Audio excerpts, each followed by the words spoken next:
Hello out there and welcome back, all you beautiful beings of light.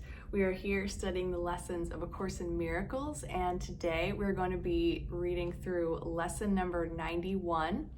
A little different surroundings for me. I'm no longer in Costa Rica. I'm back in Florida, about to hop on a shuttle to get closer to home. And instead of drinking Costa Rican spring water, I'm drinking some reverse osmosis purified water from God only knows where.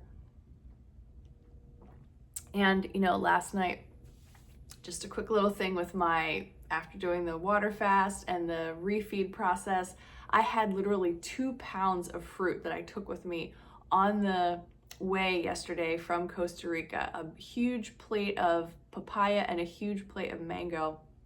So I ate that yesterday, and then I was in an airport last night and decided I'm gonna go have a salad somewhere.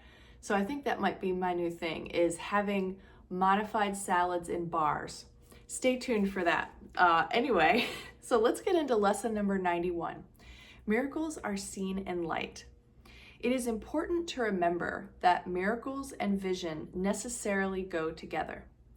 This needs repeating, and frequent repeating. It is a central idea in your new thought system and the perception that it produces. So congratulations on having a new thought system. We're at lesson 91, way to go. The miracle is always there. Its presence is not caused by your vision. Its absence is not the result of failure to see. It is only your awareness of miracles that is affected. You will see them in the light. You will not see them in the dark. To you, then, light is crucial. While you remain in darkness, the miracle remains unseen. Thus, you are convinced it is not there. This follows from the premises from which the darkness comes. Denial of light leads to failure to perceive it. Failure to perceive light is to perceive darkness. The light is useless to you then, even though it is there. You cannot use it because its presence is unknown to you. And the seeming reality of the darkness makes the idea of light meaningless. To be told that which you do not see is there sounds like insanity. It is very difficult to become convinced that it is insanity not to see what is there and to see what is not there instead. You do not doubt that the body's eyes can see. You do not doubt the images they show you are reality. Your faith lies in the darkness, not the light. How can this be reversed? For you, it is impossible, but you are not alone in this. So it kind of takes a little downturn there. We believe what we see with the body's eyes. Even though we say we don't, or we know that we're not a body, we're about to get kind of reamed on this one today by Jesus about this concept that we're not a body. So just get ready for that. Your efforts, however little they may be, have strong support. Your efforts, however little they may be, have strong support.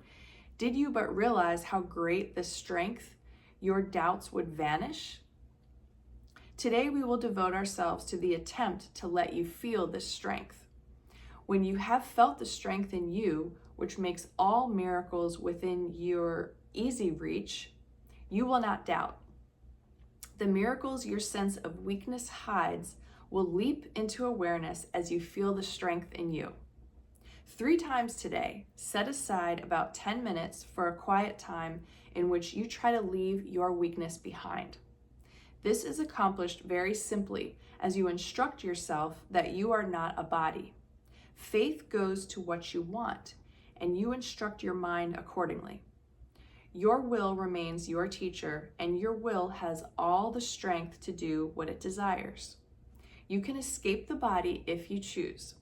You can experience the strength in you. Begin the longer practice periods with this statement of true cause and effect relationships. Miracles are seen in light. The body's eyes do not perceive the light. But I am not a body. What am I? The question with which this statement ends is needed for our exercises today. What you think you are and is a belief to be undone. What you think you are is a belief to be undone. But what you really are must be revealed to you. The belief you are a body calls for correction, being a mistake. The truth of what you are calls on the strength in you to bring your awareness what the mistake conceals. If you are not a body, what are you? You need to be aware of what the Holy Spirit uses to replace the image of a body in your mind. You need to feel something to put your faith in as you lift it from the body. You need a real experience of something else, something more solid and more sure, more worthy of your faith and really there. If you are not a body, what are you? Ask this in honesty and then devote several minutes to allowing your mistaken thoughts about your attributes to be corrected and their opposites to take their place. Say, for example, I am not weak, but strong. I am not helpless, but all-powerful. I am not limited, but unlimited. I am not doubtful, but certain. I am not an illusion, but a reality. I cannot see in darkness, but in light. In the second phase of the exercise period, try to experience these truths about yourself. Concentrate particularly on the experience of strength. Remember, all the sense of weakness is associated with the belief that you are a body, a belief that is mistaken and deserves no faith. Try to remove your faith from it, if only for a moment. You will be accustomed to keeping faith with the more worthy in you as we go along. Relax for the rest of the practice period, confident that your efforts, however meager, are fully supported by the strength of God and all His thoughts. It is from them that your strength will come. It is through their strong support that you will feel the strength in you. They are united with you in this practice period, in which you share a purpose like their own. Theirs is the light in which you will see miracles because their strength is yours. Their strength becomes your eyes that you may see. 5 or 6 times an hour, at reasonably regular intervals, remind yourself that miracles are seen in light. Also, be sure to meet temptation with today's idea. This form would be helpful for this special purpose. Miracles are seen in light. Let me not close my eyes because of this person, place, thing, incident, memory, trigger, whatever. Okay, so lesson 91, miracles are seen in light. I got a little bit of a download. I went into meditation and it was right around the time when all the planes started going, and I'm at an airport hotel, so it was a little distracting. But what I was able to see, and I think it's just driving home this idea that Jesus wants us to learn, is that we're not bodies. So it was just this image of, sitting comfortably seated. I happen to be sitting cross-legged, which I don't often do unless I'm on a really soft surface. But anyway, so I'm sitting cross-legged, and then my body just kind of begins to go black. I can't see any features.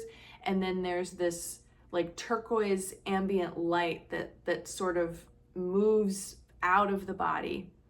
And the message I was getting was, this is the mind. You are mind.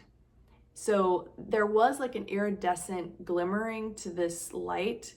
And I think, that's the light in me or the spirit in me or whatever, however you want to call it. But it was just something that was just showing me, delineating between this form, this structure that it looks like I'm living in, speaking from right now.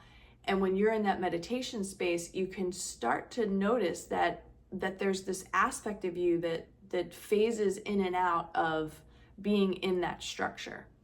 And so maybe that's the beginning for me, just to keep reminding myself that I'm not a body. And of course, having gone through this experience with doing so much work in my body and on my body, I have to be really careful that I don't get attached to this physical form, because I know it's temporary. I know it's not real. I know it's essentially the ego's battleground in this, Earth school planet that we're in. So it's good for me to have visualizations like this so that I can separate the two. I am a spirit. I'm only here in this sherry body for a temporary period of time. And I would say, after listening to this Bashar interview, Danica Patrick interviewed, Daryl Anka, who channels Bashar, and he was just speaking as himself.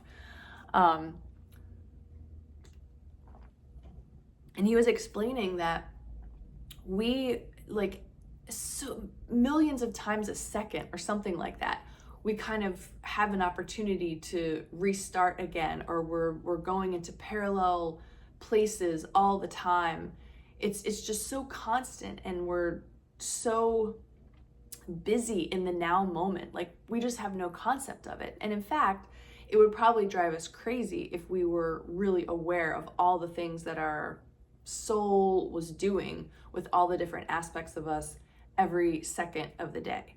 So I hope that this helps you get into a little bit more of an imaginary phase about this experience, about this existence. We're so limited to this reality and this, third dimensional linear time with only one life, one set of, problems, or even just if you don't have problems, you just have one direction that you're going. But there's this bigger part of you that encapsulates so much more. And the more that we can take ourselves out of the perception of the body, I think the easier it will be to handle all the other things going on in our lives. Because you'll just know at the end of the day, no matter how stressful or difficult or painful something is, it's definitely temporary, it's going to pass, and you are operating at so many other levels that if you could just see it as an opportunity to learn and ask for help. If you're really suffering, ask for your friends and family to help you, ask for your spirit guides and Jesus and all, Ananda, Zena, Allen, all these teachers and beings out there that we're aware of, a lot of us. Seek them out and ask for help. You have deceased relatives, deceased pets. Ask for their loving presence as you work through whatever it is that you're going through, because we are here to learn. We are here to experience the metaphysical, and thank God we have the Course in Miracles, because this is teaching us these very, very important things, like we're not our body. So hopefully that helps you out today. If you are celebrating Easter or spending family time today, if you're watching today, have a great day, enjoy. I hope that it's wonderful for you. And I did notice that there's some parts in the text that I would like to look at today, and maybe do another video on the resurrection or the crucifixion or something like that, just as yet another reminder about we're not our bodies, Jesus wasn't his body, and he is our primary teacher in this book who's trying to reflect that into our minds so that we can then see and experience our current incarnations differently. Love you all so much. Have a wonderful day, and I'll see you back here again tomorrow.